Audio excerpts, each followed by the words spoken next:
àṣírí alágbára tí ó ran gbajúgbajà sọ̀rọ̀sọ̀rọ̀ ìlú Ìbàdàn ní ìpínlẹ̀ Ọ̀yọ́ ni tí ó jẹ́ olùdásílẹ̀ iléeṣẹ́ rédíò Àgídìgbo FM tó tún fẹ́ẹ́ díje du ipò gómìnà ìpínlẹ̀ Ọ̀yọ́ lábẹ́ ẹgbẹ́ òṣèlú Accord Party ìyún Alhaji Oríyọmí Òkìkíọlá Hamzat. Àṣírí alágbára tí ó ràn lọ́wọ́ láti bọ́ lọ́wọ́ alágbára tó fẹ́ fìyà jẹ ní ìpínlẹ̀ Ọ̀yọ́ tó fẹ́ rán lẹ́wọ̀n. Àṣírí alágbára náà ó ti hàn síta o, ṣùgbọ́n tó jẹ́ pé àwọn tó tú àṣírí ọ̀rọ̀ náà fún wa wọ́n ní kí a fi orúkọ bo alágbára náà ní àṣírí. Ǹjẹ́ ta ni alágbára náà? Kí sì ni ìdí tí ó fi gba Alhaji Oríyọmí Hamzat sílẹ̀? Ẹ rántí pé láti ọ̀sẹ̀ bíi mélòó kan ìní Alhaji Oríyọmí Hamzat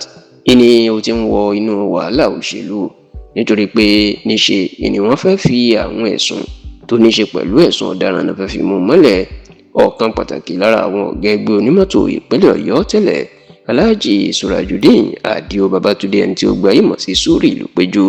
ìní àwọn ọlọ́pàá kéde pé àwọn ń wà nítorí pé wọ́n láwọn kọlu ilé Surajudeen ìyún ilé Suri Ìlúpéjú tó kọ́ sí ìlú Ìbàdàn. Wọ́n nígbà táwọn sì lọ kọlu ilé náà táwọn ṣe àyẹ̀wò ẹ̀ táwọn tú yẹbẹyẹbẹ òbítíbitì ìbọn ni làwọn bá nínú ilé Suri Ìlúpéjú èyí tí ó fi wá kan Oríyọmí Hamzat. Ó ní bí wọ́n ṣe ní àwọn aṣọ ìpolongo ìdìbò Oríyọmí Hamzat tó fẹ́ fi ṣe gómìnà tí ó jẹ́ ti ẹgbẹ́ òṣèlú Accord Party wọ́n bá a nínú ilé Suri Ìlúpéjú. Èyí ló jẹ́ káwọn ọlọ́pàá máa sọ pé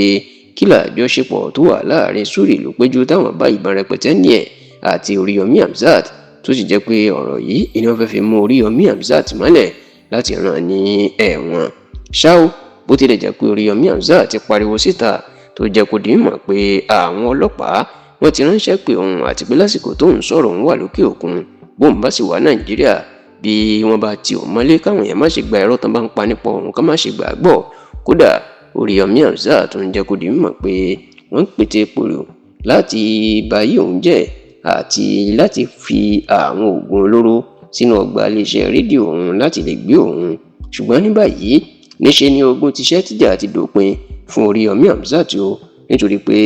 gbogbo ọ̀rọ̀ yìí ó ti di àfìsẹ́yìn tí egun fi sọ tí Oríyọmí Hamzat àti Suri Ìlúpéjú tí wọ́n sì ti ń yan fanda kiri nítorí wọ́n ní ààrẹ Bọ́lá Ahmed Tinubu àti iléeṣẹ́ ààrẹ ìní ó gbà wọ́n sílẹ̀.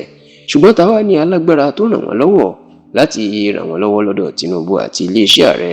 Tẹlifíṣàn Yorùbá tó gbọ́ pé ọba ńlá kan ní ìpínlẹ̀ Ọ̀yọ́ tí a forúkọ bò láṣìírí